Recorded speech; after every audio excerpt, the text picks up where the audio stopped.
with Congressman Elijah Cummings, Democrat of Maryland. He's been very involved in the AIG story, oversight in his role on the committee, the House Oversight Committee. Mr. Congressman, thank you very much for the time. Appreciate it. Good to be with you. I need to ask you about the bonus issue. Once again, we see in the headlines today that there are members of the AIG family, employees there at the Financial Products Division, receiving bonuses up to $100 million over the next few days.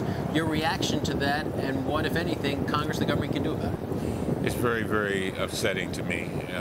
And these bonuses are outrageous. And I know that the people at AIG are saying that we should be happy that they've taken a 10% cut with regard to these bonuses.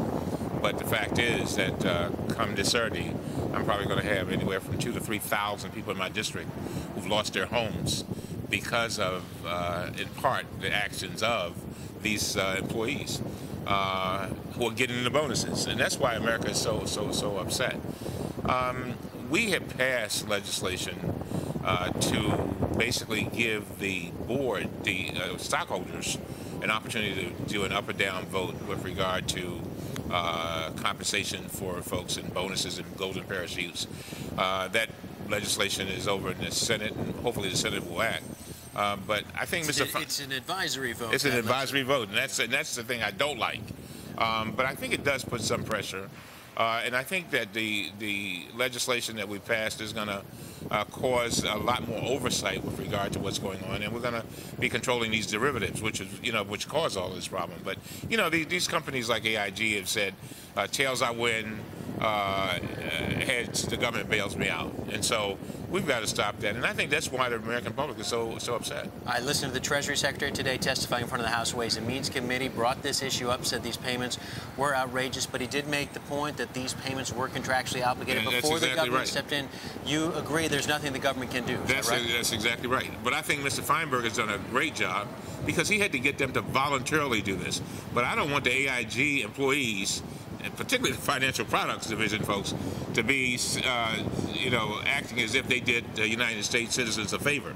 We own 80% of the company. And again, we have not been paid. Keep in mind, we have not been paid all of our money back. As a matter of fact, the vast majority has not been paid back from AIG to the United States citizens, and so that's a real problem. It is fair to say, is it not, however, that some of these employees have actually voluntarily reduced payments that contractually they were owed? Is that fair or not? That is a fair statement. But again, the question is were those payments tied to production? Were they being paid for taking unreasonable risks? And that's the problem. When you take unreasonable risks with these derivatives and the way this thing came about, that has caused, as we already see, great problems for our citizens. Congressman Elijah Cummings joining us on short notice here. Thank you, sir, for the time. Appreciate it. I know you've been following this AIG story. We'll continue to do so, and as will we here at Bloomberg.